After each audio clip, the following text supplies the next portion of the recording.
Alors, on aborde le paragraphe 3.5. Donc, c'est un complément hors programme. Hein. Voilà, on peut démontrer sans trop de difficulté, on va dire, l'expression donc, que je vous ai demandé d'appliquer. Hein. Si l'énergie mécanique donc, est négative, on a une trajectoire elliptique. À ce moment-là, on a un lien très simple entre la longueur du demi-grand axe petit a et l'énergie mécanique. Hein.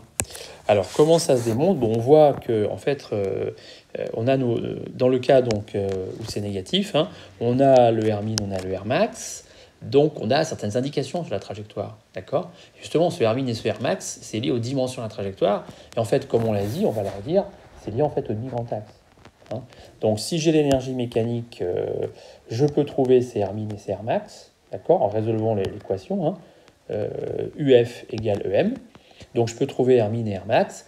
Et à partir d'R min et R max, en fait, je vais fabriquer petit a. Alors regardons la chose suivante. Hein. Lorsque R de t égale R min ou R de t égale R max, hein, la fonction donc, qui a t associée à R de t, elle passe par un extrémum au cours du temps. Hein. D'accord? Donc à l'instant t où R de t égale R min, j'ai également R point de t égale 0. D'accord? Et j'ai également R point de t. Et à l'instant t où R de t vaut R max, j'ai également R point de t égale 0. D'accord? Donc l'expression de l'énergie mécanique à ces instants devient, voilà, ça c'est l'expression de l'énergie mécanique. Donc ici, lorsque R vaut R min ou R max, le R point vaut 0. D'accord?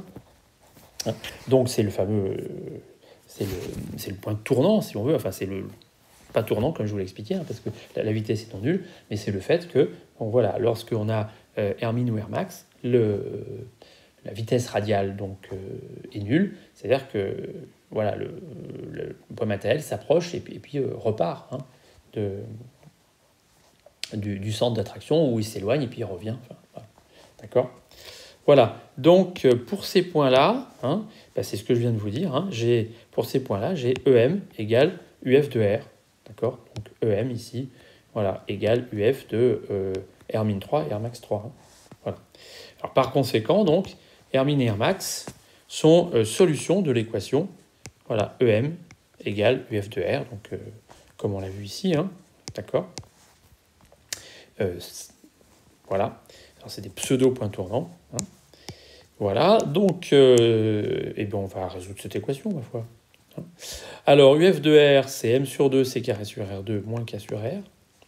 Voilà, qu'on a réécrit sous cette forme, parce que c'est quand même plus pratique. K, facteur de P sur 2R2 moins 1 sur R, d'accord ? P, c'est MC carré sur K. Voilà, ça se met sous la forme d'une équation du second degré. Voilà, donc j'ai EM égale à ça, d'accord ? Donc je vais diviser par K au T bas, voilà, enfin de part et d'autre, excusez-moi. Donc ça fait EM sur K égale P sur 2R2 moins 1 sur R, voilà. Et ce qui fait que si je multiplie tout par R2, ça fait EM sur K fois R2 égale P sur 2 moins R2 sur R moins R, d'accord ? Voilà, donc finalement notre équation du second degré, eh ben, c'est la suivante. Voilà, et là, cette forme-là, que j'ai encore changé de forme. Alors, donc, ça va me faire donc, hein, EM sur K, R2, plus R, moins P sur 2, plus R, moins P sur 2, et in fine, c'est pas ma forme finale. Donc, in fine, voilà, je vais toujours, comme à mon habitude, prendre le coefficient de R2 égal à 1. Donc, je remultiplie tout par K sur EM. Hein. Donc, on multiplie cette équation par K sur EM. Voilà, donc le coefficient devient ici égal à 1. Là, on a du K sur EM, et ici du K sur M, P sur 2. Alors, là, ça va particulièrement servir le fait que le coefficient soit 1. Alors, il faudrait s'y résoudre cette équation. Alors, on peut faire une petite astuce, parce qu'on peut s'éviter en fait de résoudre explicitement l'équation, hein, en utilisant un lemme que vous connaissez bien en maths. Hein. Les solutions, donc notez x1, x2, de l'équation x2 moins xx plus p égale 0, d'inconnu x, hein, vérifie x1 plus x2 égale à s, et le produit, ça ne servira pas, le produit des racines, x1, x2, il vaut p. Hein. Donc ce coefficient, c'est le produit des racines, et celui-là, c'est la somme des racines. Donc en fait, sans résoudre l'équation, j'ai accès à la somme des racines. Et en fait, pour démontrer la formule auquel je vais aboutir, je n'ai besoin, en fait, en avoir que de la somme des racines. Alors qu'est-ce que ça donne ? ben, ça donne le fait que Rmix plus Rmax égale, alors s'il y a un moins SX, ici il y a un plus, donc ça fait moins K sur EM, d'accord? Donc ça fait, si je mets EM en haut et Rmin Rmax en bas, ça fait EM égale moins K sur Rmin plus Rmax. Et si la trajectoire est une ellipse, alors, on a vu sur le paragraphe dans 2.3, hein, d'accord, je vous ai présenté l'ellipse, hein, on a vu cette propriété que Rmin plus Rmax, c'est justement, hein, le Rmin c'était le point de T et P, hein, c'est le périgée, et le Rmax c'est l'apogée, ou le périastre et l'apoastre. Voilà, d'accord, ça vaut 2A. Voilà.